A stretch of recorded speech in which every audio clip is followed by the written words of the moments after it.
स्वागत है आप सबको हमारे चैनल आध्यात्मिक रहस्य में। हमारे साथ इस रामायण की यात्रा में जुड़ने के लिए बहुत बहुत धन्यवाद। अगर आप पहली बार हमारे चैनल पर आए हो तो प्लीज चैनल को सब्सक्राइब जरूर करें। तो चलिए शुरू करते हैं। अयोध्या कांड 33वां सर्ग। सीता और लक्ष्मण सहित श्री राम का दुखी नगर वासियों के मुख से तरह तरह की बातें सुनते हुए पिता के दर्शन के लिए कैकेयी के महल में जाना।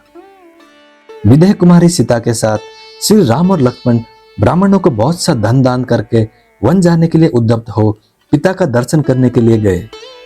उनके साथ दो सेवक श्री राम और लक्ष्मण के वे धनुष आदि आयुध लेकर चले, जिन्हें फूल की मालाओं से सजाया गया था और सीता जी ने पूजा के लिए चढ़ाए हुए चंदन आदि से अलंकृत किया था।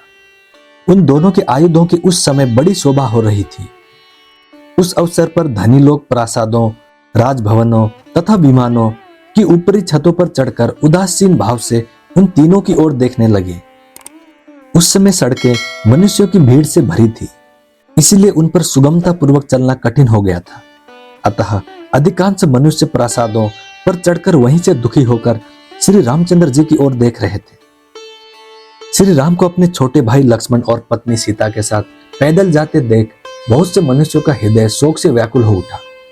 वे खेदपूर्वक कहने लगे, हाय, यात्रा के समय जिनके पीछे विशाल चतुरंगिनी सेना चलती थी वही श्री राम आज अकेले जा रहे हैं और उनके पीछे सीता के साथ लक्ष्मण चल रहे हैं।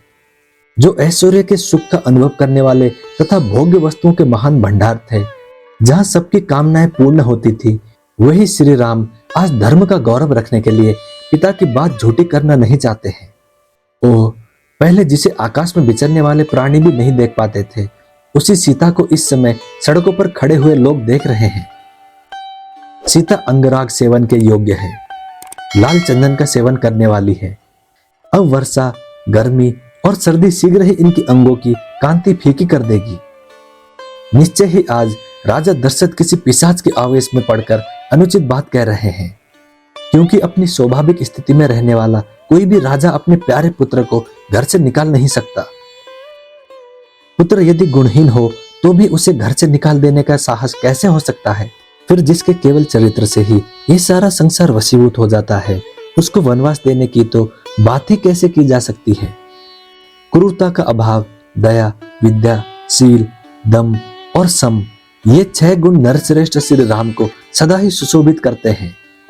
अतः इनके ऊपर आघात करने, इनके राज्याभिषेक में विघ्न डालने से प्रजा को उसी तरह महान कलेश पहुंचा है, जैसे गर्मी में जलाशय का पानी सूख जाने से उसके भीतर रहने वाले जीव तड़पने लगते हैं। इन जगदीश्वर श्री राम की व्यथा से संपूर्ण जगत व्यथित हो उठा है, जैसे जड़ काट देने से पुष्प और फल सहित सारा वृक्ष सूख जाता है। ये महान तेजस्वी श्री राम संपूर्ण मनुष्यों के मूल है, धर्म ही इनका बल है। जगत के दूसरे प्राणी पत्र, पुष्प, फल और शाखाएं हैं। अतः हम लोग भी लक्ष्मण की भांति पत्नी और बंधु बांधवों के साथ शीघ्र ही इन जाने वाले श्री राम के ही पीछे पीछे चल दे। जिस मार्ग से श्री रघुनाथ जी जा रहे हैं उसी का हम भी अनुसरण करें। बाग बगीचे, घर द्वार और खेती बाड़ी सब छोड़कर धर्मात्मा श्री राम का अनुमगन करें। इनके दुख सुख के साथी बने।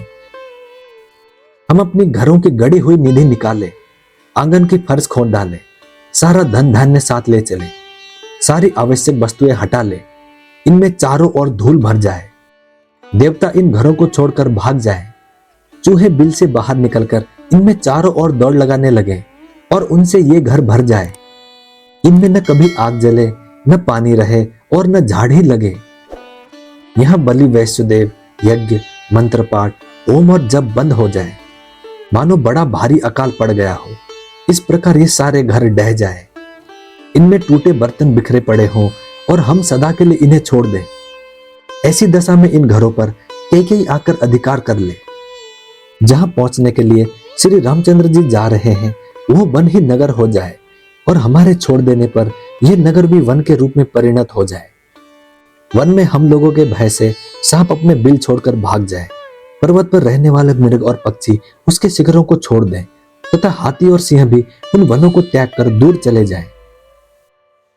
वे सर्प आदि उन स्थानों में चले जाएं जिन्हें हम लोगों ने छोड़ रखा है और उन स्थानों को त्याग दें जिनका हम सेवन करते हैं। यह देश घास चरने वाले पशुओं, मांस भक्षी हिंसक जंतुओं और फल खाने वाले पक्षियों का निवास स्थान बन जाए। यहाँ सर्प, पशु और पक्षी रहने लगे। उस दशा में पुत्र और बंधु बांधव सहित कई इसे अपने अधिकार में कर ले। हम सब लोग वन में श्री रघुनाथ जी के साथ बड़े आनंद से रहेंगे। इस प्रकार श्री रामचंद्र जी ने बहुत से मनुष्य के मुंह से निकली हुई तरह तरह की बातें सुनी, किंतु सुनकर भी उनके मन में कोई विकार नहीं हुआ।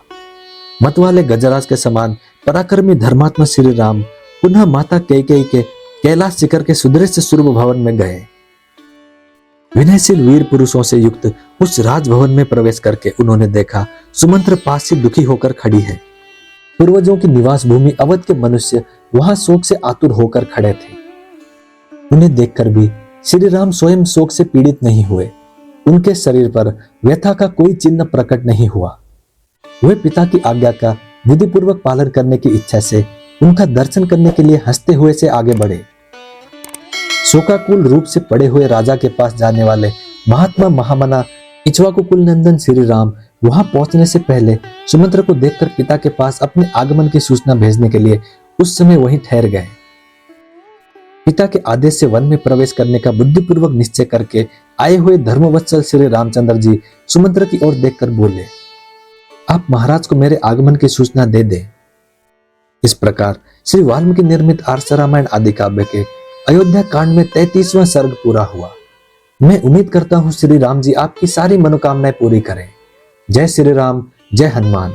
अब मिलते हैं अगली वीडियो में।